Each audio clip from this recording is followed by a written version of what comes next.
Hello বন্ধুরা, আমি আবার আজ একটা তোমাদের কাছে নতুন রেসিপি নিয়ে এসেছি, যেটার নাম হলো বেড পকোড়া। তো দেখো, প্রথমে আলুগুলো ভালো করে খোসা ছাড়িয়ে কুকারে সিটি মারতে দিয়ে দিয়েছি, আর এদিকে বেডগুলো আমি কোনাকুনিভাবে কেটে নিচ্ছি। এই যে দেখছো তোমরা, সব কাটা রেডি। এবার আলুগুলো সেদ্ধ হয়ে গেছে, ভালো করে ম্যাশ করে নিলাম। আর এদিকে বেসনটা ভালো করে ফেটিয়ে নিতে হবে। যতক্ষণ না পর্যন্ত বেসনটা এরকম সাদা টাইপের হয়েছে ততক্ষণ পর্যন্ত ফেটাবে। তারপর তেল দিয়ে দিলাম। তেলের মধ্যে একটু গোটা জিরে, আদা কুচি, রসুন কুচি, পেঁয়াজ কুচি দিয়ে এগুলোকে ভালো করে একটু নেড়ে নেবে।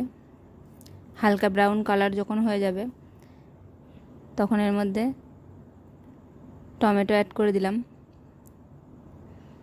তারপর নেড়ে ছেড়ে নিয়ে লঙ্কা, ধনেপাতা, নুন, হলুদ এগুলো সব আন্দাজ মতো দেবে, ঠিক আছে? যেরকম লাগবে সেরকম বুঝে দেবে।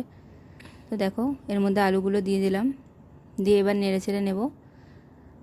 তাহলেই আমার পুরটা রেডি হয়ে গেছে। এরপর নামিয়ে নিয়ে এগুলো আবার ভালো করে গ্লাসে করে ম্যাশ করে নিতে হবে। তো আমি আর গ্লাসে করে করিনি, একটু হাতে করেই করে নিলাম।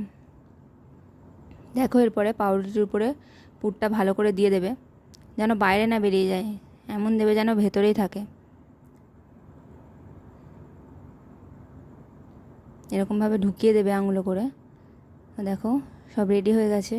এবার বেসনের মধ্যে ভালো করে চুবিয়ে নেবে দুদিকটায়, দিয়ে গরম তেলে দিয়ে দেবে।